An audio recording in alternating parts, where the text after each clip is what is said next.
तर आज आपण करणार आहोत चिकन चीज पिझ्झा। तर तो कसा करायचा तर व्हिडिओमध्ये शेवटपर्यंत व्हिडिओ बघा, तुम्हाला नक्की समजेल हा पिझ्झा मी कसा केलाय। आणि हा पिझ्झा आपण ओव्हन मध्ये नाही, कढईमध्ये नाही, फक्त कुकर मध्ये, ते पण 10 मिनिटात हा पिझ्झा आपण तयार केलेला आहे। परफेक्ट बेस असा तयार होईल अशी ही पिझ्झाची रेसिपी आहे। तर चिकन पिझ्झा कसा करायचा पूर्ण व्हिडिओ नक्की बघा आणि रेसिपी आवडली तर चॅनलला सबस्क्राइब करायला आणि कमेंट करायला विसरू नका। चला तर मग व्हिडिओला सुरुवात करूया। तर इथे मी एका वाटीमध्ये कोमट पाणी अर्धा ग्लास मधून पण अर्धा ग्लास असं कोमट पाणी घेतलेलं होतं आणि त्याच्यात 1 चमचा ड्राय ईस्ट ऍक्टिव्ह होण्यासाठी मी टाकली होती।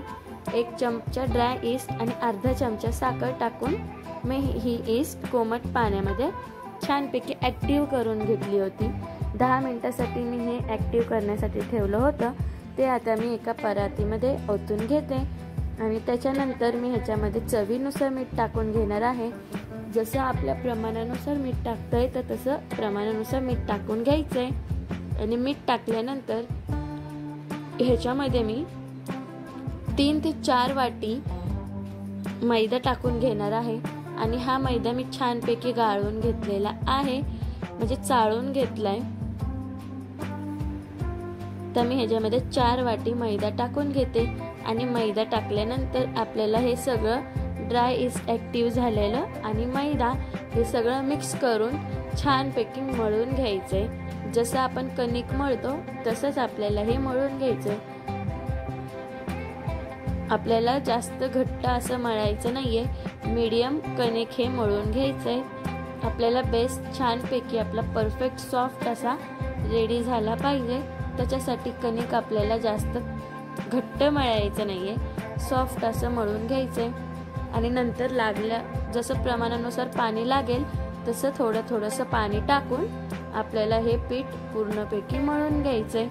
तर मी छानपैकी हे पीठ मळून घेते। तर व्हिडिओ शेवटपर्यंत नक्की बघा, रेसिपी नक्कीच तुम्हाला आवडेल। तर छानपैकी हे असं मी मळून घेतलेलं आहे। तर आता ह्याच्यामध्ये मी थोडंसं तेल टाकून छानपैकी परत एकदा आपल्याला हे मस्तपैकी मऊ असं मळून घ्यायचंय। तर तेल टाकल्यानंतर मी व्हिडिओ ज्याप्रमाणे दाखवते त्याप्रमाणे हे कणिक मळून घ्यायचंय। आणि कणिक मळून झाल्यानंतर आपल्याला हे एक 10 ते 15 मिनिटांसाठी मुरण्यासाठी ठेवायचंय, जेणेकरून आपला बेस परफेक्ट असा फुगेल आणि छानपैकी होईल। म्हणून आता मी 10 मिनिटांसाठी ठेवते। तसंच इथं मी बोनलेस चिकन घेतलेलं आहे।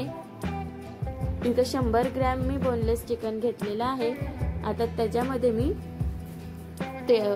दही टाकून घेते। 1 चमचा मोठा 1 चमचा मी दही टाकून घेतलंय। दही टाकल्यानंतर चवीनुसार मीठ टाकून घेते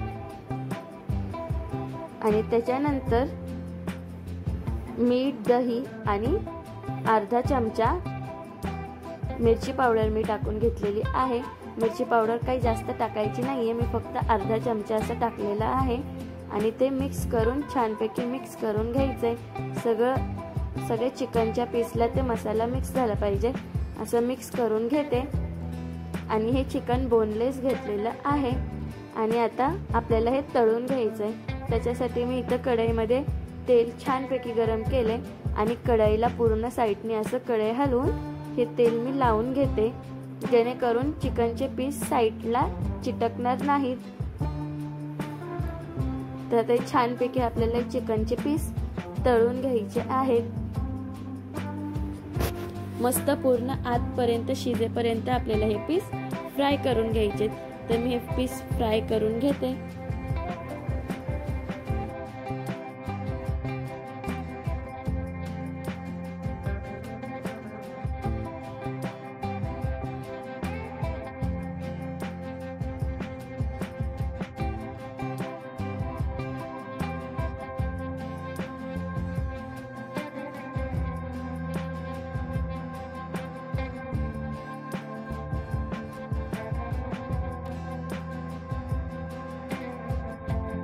बघू शकता एक 5 ते 10 मिनिटांनंतर ना आपले चिकनचे पीस मस्तपैकी फ्राय झालेले आहेत। एक पण पीस आपल्याला कच्चा ठेवायचा नाहीये, छानपैकी आतपर्यंत शिजेपर्यंत आपल्याला हे फ्राय करून घ्यायचे। तर आता हे फ्राय झालेले पीस मी साईडला काढून घेते। सगळे पीस असे साईडला काढून घ्यायचे आणि हे साईडला ठेवून द्यायचे।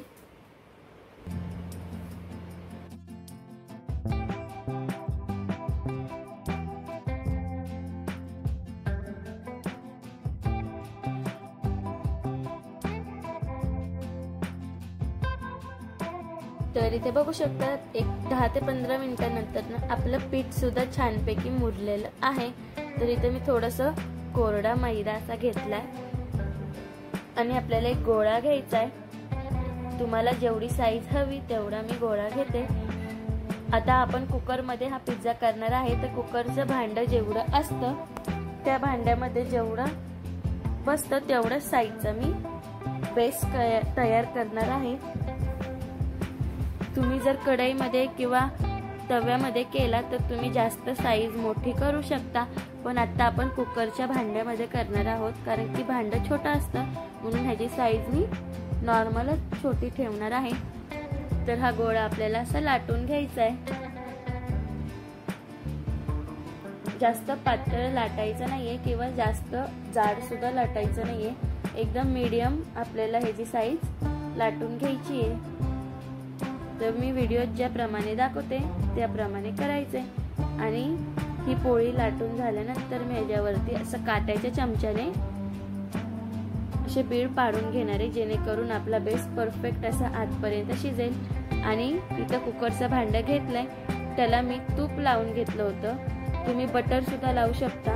मी तूप लावून घेतलं होतं आणि ही पोळी त्याच्यामध्ये टाकल्यानंतर साईडचे आपल्याला जे कडे आहेत ते असे छानपैकी फोल्ड करून घ्यायचे। बघू शकता मी बेस परफेक्ट असं तयार केलेला आहे। तर आता ह्याच्यामध्ये मी पिझ्झा सॉस टाकून घेते आणि पिझ्झा सॉस टाकल्यानंतर छानपैकी आपल्याला हे स्प्रेड करून घ्यायचे। पूर्ण बेसला आपल्याला हा सॉस लावून घ्यायचा आहे। खूप पटकन अशी ही रेसिपी तयार होते, नक्कीच ट्राय करा। आणि पिझ्झा सॉस टाकल्यानंतर मी इथे थोडंसं मेयोनीज पण घेतलंय, तर ते मेयोनीज पण मी ह्याच्यावरती टाकून छानपैकी असं स्प्रेड करून घेते।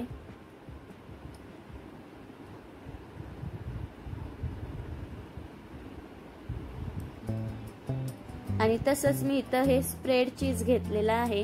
ही रेसिपी मी लवकरच शॉर्ट व्हिडिओ मध्ये टाकणार आहे, नक्कीच चॅनलला जाऊन बघा।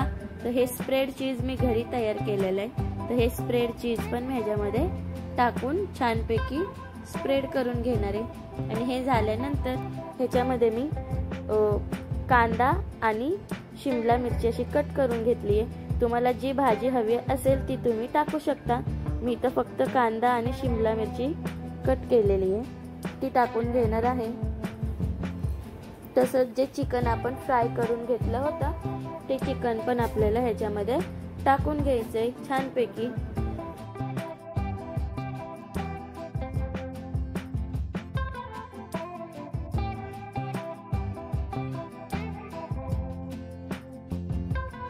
चिकन टाकल्यानंतर मी आता ह्याच्यावरती चीज टाकून घेणार आहे।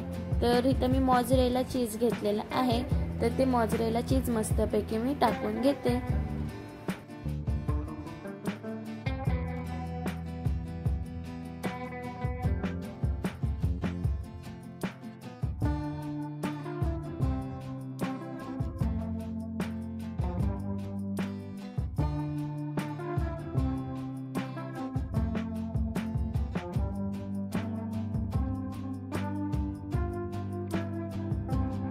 बघू शकता मस्तपैकी आपला पिझ्झा तयार झालेला आहे। आता फक्त आपल्याला हा बेक करून घ्यायचा आहे। त्याच्यासाठी मी कुकर गरम करून घेतलेला आहे।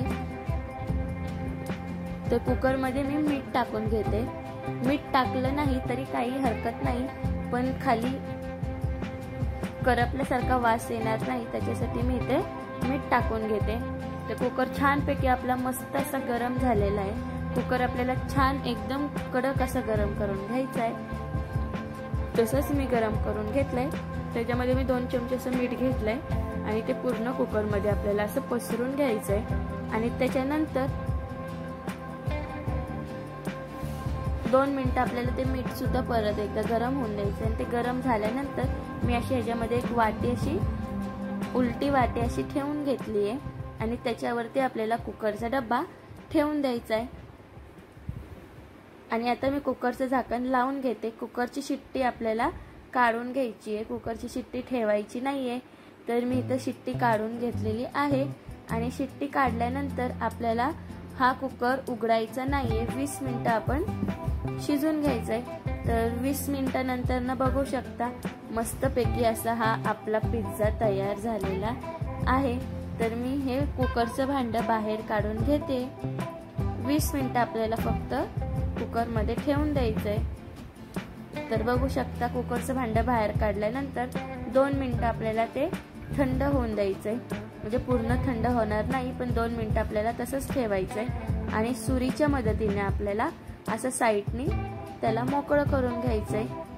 बटर किंवा तूप चांगलं लावल्याने पिझ्झा खाली चिटकत नाही।